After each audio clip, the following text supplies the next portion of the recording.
கிறிஸ்துவுக்குள் மிகவும் பிரியமானவர்களே, இயேசு கிறிஸ்துவின் நாமத்தில் உங்கள் யாவரையும் அன்போடு கூட நான் வாழ்த்துகிறேன். இந்த நாளிலும் தேவன் நம்மோடு கூட இடைப்படுகின்ற ஒரு வார்த்தை ஏசாயா 40ஆம் அதிகாரம் 31ஆம் வசனம். கர்த்தருக்கு காத்திருக்கிறவர்களோ புது பலனடைந்து கழுகுகளைப் போல செட்டைகளை அடித்து எழும்புவார்கள். அவர்கள் ஓடினாலும் இளைப்படையார்கள், நடந்தாலும் சோர்ந்து போகார்கள். இந்த வார்த்தையின் மூலம் தேவன் இன்றைக்கு நம் ஒவ்வொருவரையும் பலப்படுத்த விரும்புகிறார். இந்த வார்த்தை சொல்லுகிற காரியத்தை நம்ம பார்ப்போம்னா, கர்த்தருக்கு காத்திருக்கிறவர்களோ, அப்போ அந்த காத்திருக்குதல் அப்படின்னா என்ன அப்படின்னு பார்த்தோம்னா, ட்ரஸ்டிங் ஹிம், அதாவது எக்ஸ்பெக்டேஷனோட அவரை நம்பிக்கையோட காத்திருக்கிற அந்த காத்திருப்பு தான் அந்த கர்த்தருக்கு காத்திருக்கிறவர்கள் அப்படிங்கிற இடத்துல சொல்லப்பட்டிருக்கிறத பார்க்கிறோம். பொறுமையோடு, நம்பிக்கையோடு, நிச்சயத்தோடு அவருடைய நாட்களுக்காக, அவருடைய டைமுக்காக காத்திருக்கிறது தான் அந்த காத்திருக்குதல் அப்படிங்கிற காரியத்திற்கு சொல்லப்பட்டிருக்கிற ஒரு விளக்கமாக இருக்கிறத நம்ம பார்க்கலாம். அப்போது அவர்கள் எப்படி இருப்பாங்களாம்? புது பலன் அடைவாங்களாம். அவர்களுக்கு தேவன் அப்படிப்பட்ட காத்திருக்கிற தம்முடைய பிள்ளைகளுக்கு அவர் புது பலனை கொடுத்து கழுகுகளைப் போல, கழுகு பொதுவாக உயரமாக பறக்கக்கூடிய ஒரு பறவையாக நம்ம பார்க்கிறோம். அப்போது இன்றைக்கு நீங்கள் ஒருவேளை ஒரு பாதாளத்தில் இருக்கிற சூழ்நிலையை போல நீங்கள் உணர்ந்தாலும், இன்றைக்கு கர்த்தர் உங்களுக்கு புது பலனை கொடுத்து உங்களை உயர பறக்கும்படியாய் தேவன் இன்றைக்கு உங்களுக்காக அவர் உங்களுக்கு பலனை கொடுத்து அவர் உங்களை எழுப்பி கழுகுகளைப் போல செட்டைகளை அடித்து உங்களை பறக்க செய்யும்படியான பலத்தை உங்களுக்கு தருகிறார் அப்படிங்கிறத இன்றைக்கு ஆண்டவர் நம்மோடு கூட இடைப்படுகிறார்.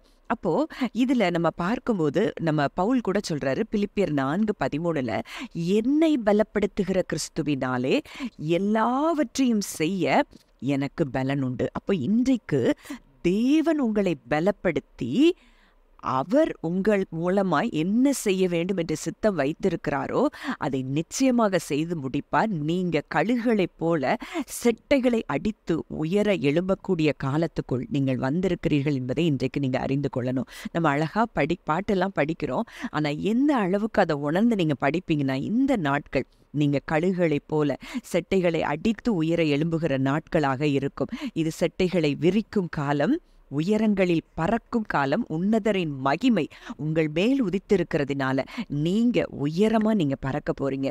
மேலும் அந்த ஏசாயா 40ஆம் அதிகாரத்திலேயே 29-30 பார்க்கிறோம், சோர்ந்து போகிறவனுக்கு அவர் பலன் கொடுத்து சத்துவமில்லாதவனுக்கு சத்துவத்தை பெருக பண்ணுகிறார். இளைஞர் இளைப்படைந்து சோர்ந்து போவார்கள், வாலிபரும் இடறி விழுவார்கள், ஆனா கர்த்தருக்கு காத்திருக்கிறவர்கள் தான் எழும்புவாங்கன்னு சொல்லி வேத சொல்றத பார்க்கிறோம். அப்ப இன்றைக்கு சோர்ந்து போயிருக்கிற உங்களுக்கு அவர் என்ன கொடுக்கிறார்? பலனை கொடுக்கிறார்.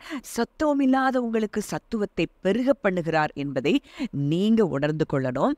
இது நீங்க உயர பறக்கும் காலம் அப்படிங்கிற நீங்க உணர்ந்தவர்களாய் நீங்க இருப்பீங்கன்னா, உங்க மைண்ட்ல எழும்புகிற எல்லா விதமான நெகட்டிவ் தாட்ஸ், மனித வார்த்தைகள் மூலமாய் உங்களுக்கு எதிராய் வருகிற அந்த நெகட்டிவ் எல்லாத்தையும் நீங்க களைந்து போட்டுவிட்டு, ஸ்பிரிட்ல ஆண்டவர் உங்களுக்கு என்ன வாக்குத்தத்தம் கொடுத்திருக்கிறார், அதுதான் எனக்கு நடக்கும்னு சொல்லி நீங்க ஸ்பிரிட்ல எழும்பும் போது நீங்க உயர பறக்குகிற நாட்களுக்குள்ள நீங்க வந்திருக்கிறத நீங்க உணர்வீங்க. இதே ஏசாயா 40:31 ஆம்பிளிஃபைட் வெர்ஷன்ல நான் வாசிக்கிறேன். But those who wait for the Lord, who expect, look for and hope in him will gain new strength and renew their power. They will lift up their wings and rise up close to God like eagles, rising toward the sun. They will run and not become weary. They will walk and not grow tired. அப்போ இந்த சூழ்நிலையை நம்ம வேதத்துல ஒரு உதாரணத்தின் மூலம் நம்ம பார்க்கணும். அப்படின்னா, எலியாவினுடைய ஸ்டோரியில நம்ம பார்க்கும்போது அங்கே எலியா ஒரு பலத்த அற்புதத்தை செய்கிறார். வானத்திலிருந்து அக்கினியை இறக்கி கர்த்தரே மெய்யான தேவன் என்று சொல்லி நிரூபிக்கிறார். ஆனா அடுத்த அதிகாரத்துல 1 ராஜாக்கள் 19 நம்ம பார்க்கிறோம், அங்க ஏசபேலினுடைய வார்த்தைக்கு பயந்து அவர் ஓடி அந்த சூறை செடியின் கீழே படுத்து கொண்டு இருக்கிறத நம்ம பார்க்கிறோம். அப்ப இன்றைக்கு நீங்களும் அப்படிப்பட்ட காரியங்களை செய்தவங்க தான். ஆனா இன்றைக்கு ஏதோ ஒரு சூழ்நிலை, ஏதோ ஒரு மனித வார்த்தை, ஏதோ உங்களுக்கு எதிரான இப்படி நடந்துரும் அப்படின்னு சொல்லுகிற உங்க மைண்ட்ல நீங்க நினைக்கிற அந்த நெகட்டிவ் தாட்ஸ் எது உங்களுக்கு ஏசபேலின் வார்த்தையாக இருக்கிறது என்பதை நீங்க ஆராய்ந்து பார்க்கணும். ஆனா கர்த்தர் இன்றைக்கு இன்றைக்கு சொல்லுகிறார், நீ போக வேண்டிய தூரம் வெகு தூரம். இது இல்ல உங்க முடிவு. இனிதான் உங்க வாழ்க்கையில பெரிய பெரிய காரியங்களை செய்ய தேவன் சித்தம் வைத்திருக்கிறார் அப்படிங்கிறத நீங்க அறிந்து கொள்ளணும். அதான் 1 ராஜாக்கள் 19:5 நம்ம 5 பார்க்கிறோம். ஒரு சூரை செடியின் கீழ் படுத்துக்கொண்டு நித்திரை பண்ணினான். அப்பொழுது ஒரு தூதன் அவனை தட்டி எழுப்பி, எழுந்திருந்து போஜனம் பண்ணு என்றான். அவன் விழித்து பார்க்கிற போது, இதோ தழலில் சுடப்பட்ட அடை ஒரு பாத்திரத்தில் தண்ணீரும் அவன் தலைமாட்டில் இருந்தது. அப்பொழுது அவன் புசித்து குடித்து திரும்ப படுத்து கொண்டான். அதுக்கப்புறம் திரும்பவும் அந்த தூதன் வந்து எழுப்புறான். அப்போதான் சொல்றான் அந்த தூதன், நீ பண்ண வேண்டிய பிரயாணம் வெகு தூரம். இது இல்ல உங்க வாழ்க்கையின் முடிவு. இது இல்ல, நீங்க போக வேண்டிய தூரம் வெகு தூரம் இருக்கிறது என்று சொல்லி ஆவியானவர் இன்றைக்கு உங்களோடு கூட இடைப்படுகிறார். அப்போ அவன் எழுந்திருந்த அந்த போஜனத்தின் பலத்தினால், நான் விசுவாசிக்கிறேன், அந்த வார்த்தையின் பலத்தினால் அவன் 40 நாள் நடந்து ஓரேப் என்கிற பர்வதத்தை அடைந்தான். அதுக்கு பிறகுதான் அவன் பெரிய காரியங்களை அங்க செய்கிறத பார்க்கிறோம். ராஜாக்களை அபிஷேகம் பண்ணுகிறான். எந்த இயேசபேலினுடைய வார்த்தை அவனை சூறை செடிக்கு கீழே கொண்டு போனதோ, அதே இயேசபேலை அங்கே கொலை செய்கிற யெகூவை அபிஷேகம் பண்ணினதும் இந்த எலியா தான் என்பதை நம்ம பார்க்கணும். அப்போ இன்றைக்கு நீங்க கர்த்தருக்கு காத்திருக்கிறீங்களா?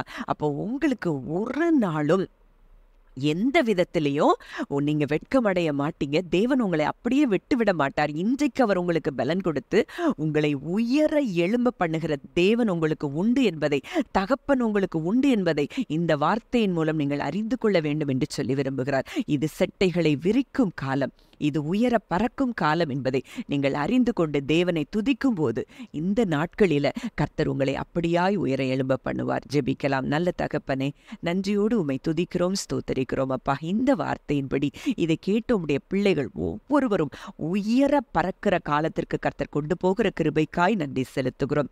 இந்த வார்த்தையின்படியே என் தேவன் ஒவ்வொருவரையும் ஆசீர்வதிக்கிறதற்காக நன்றி செலுத்துகிறோம். இயேசுவின் மூலம் கேட்கிறோம் ஜீவனுள்ள நல்ல பிதாவே, ஆமேன்.